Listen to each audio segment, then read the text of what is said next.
ஸ்ரீ குருப்யோ நமஹ.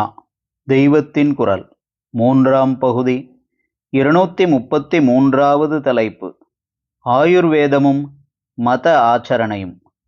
ஆயுர்வேதம் என்று மெடிக்கல் சயின்ஸாக தனியே ஒன்றை பார்க்கும்போது அதற்கு இவ்வளவு தெய்வ சம்பந்தம் கிடையாது.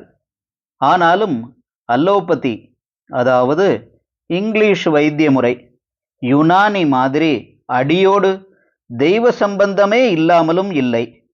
நாஸ்திகனுக்கு வைத்தியம் பண்ண வேண்டாம் என்று இந்த சாஸ்திரத்தில் சொல்லியிருப்பதே அதற்கு ஒரு ப்ரூஃப்.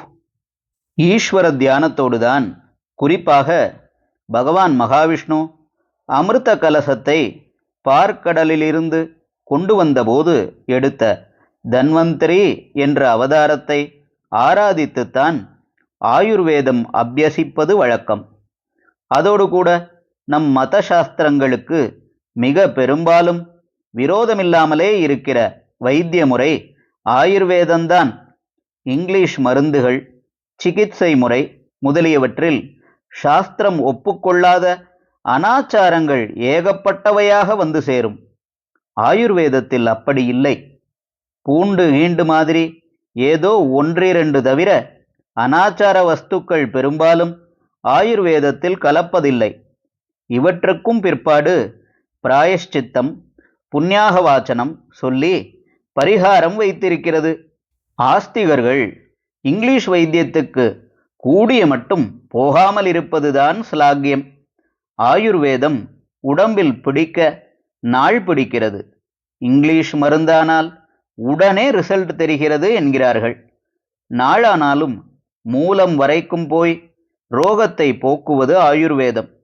இங்கிலீஷ் வைத்தியம் இப்படி இல்லை என்றும் விஷயம் தெரிந்தவர்கள் சொல்கிறார்கள்.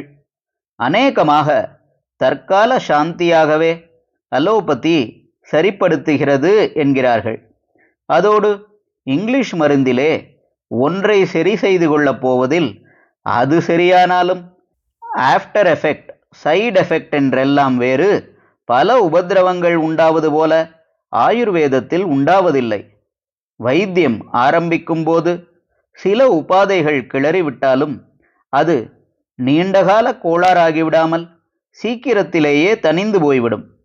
வேத சாஸ்திரங்களுக்கு ஒத்துப்போவதாகவே நம்முடைய வைத்திய சாஸ்திரம் இருக்க வேண்டுமென்பது முக்கியம். உடம்பை காப்பாற்றிக் கொள்வது முக்கியம் என்பதற்காக வேதசாஸ்திர விரோதமாக போகக்கூடாது. ஏனென்றால் இப்படி விருத்தமாக போனால் அதுதான் நாஸ்திக்யம். நாஸ்திகனுக்குத்தான் வைத்தியம் பண்ணக்கூடாதே. ஹரஹர சங்கர, ஜெய ஜெய சங்கர. தெய்வத்தின் குரல் மேலும் ஒலிக்கும்.